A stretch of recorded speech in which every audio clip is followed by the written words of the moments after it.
Sekretaris Desa Cepokorejo, Kecamatan Palang, Susilo Hadi Utomo selaku pihak teradu oleh keluarga penerima manfaat atau KPM Program Bantuan Pangan Non-Tunai BPNT Sri Tuti melalui kuasa hukumnya Nur Aziz memberikan klarifikasi kepada media dugaan penggelapan bansos. Susilo telah mengembalikan dana 2 kali, yaitu sejumlah Rp109.040.000 dan Rp30.360.000. Dana tersebut dikembalikan dalam bentuk uang ke agen, kemudian baru disalurkan ke KPM berupa barang. Nur Aziz menerangkan selaku kuasa hukum teradu tentu menghormati proses penyidik Polres dan kerugian negara telah dikembalikan oleh teradu.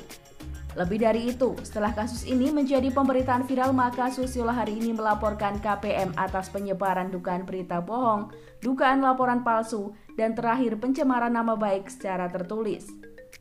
Terlepas nanti ada unsur pidananya atau tidak, Nur Aziz menyerahkan semuanya ke pihak penyidik. Pihaknya juga tidak ada mengintervensi. Susilo beserta kuasa hukumnya juga menyoroti pemberitaan di media bahwa KPM mengaku belum menerima uang yang telah dikembalikan teradu. Soal belum diberikannya kartu KPM sejak 2018, pihak teradu enggan berkomentar jauh.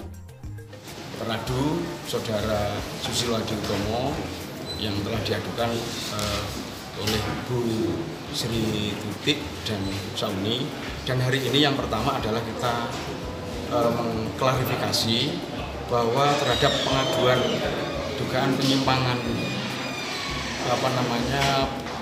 BPNT itu hari ini kita klarifikasi bahwa yang pasti Pak Susilo selaku teradu ini telah mengembalikan dana yang pertama adalah sejumlah Rp109.040.000. Kemudian yang kedua telah dikembalikan Rp30.360.000. Nah, tentunya kami selaku kuasa hukum menghormati proses penyelidikan yang dilakukan oleh teman-teman penyidik. Akan tetapi yang perlu dipahami bersama adalah bahwa terhadap persoalan ini kerugian negara yang diduga itu adalah telah dikembalikan oleh Saudara Susilo. Artinya bahwa Susilo sudah ada itikat baik untuk mengembalikan terhadap BNPT yang diduga telah diselewengkan itu.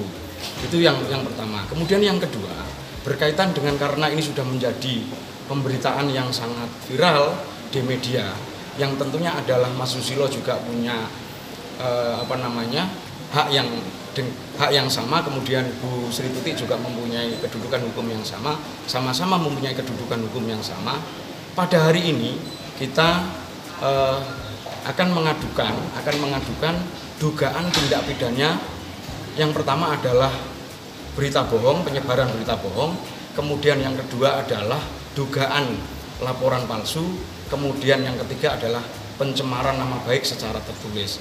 Persoalan nanti ada unsur pidananya atau tidak, yang tentu kita percayakan kepada teman-teman penyidik unsurnya terpenuhi atau tidak. Saya tidak akan mengintervensi itu, tapi saya menghormati proses penyelidikan. Akan tetapi saya berharap bahwa proses pelaporan dari Sri Tuti maupun dari pelaporan dari Saudara Susilo ini penyidik melakukan penyelidikan secara berimbang, secara proporsional, profesional, dan seadil-adilnya, sehingga ada kepastian hukum dan ada kesamaan di depan hukum.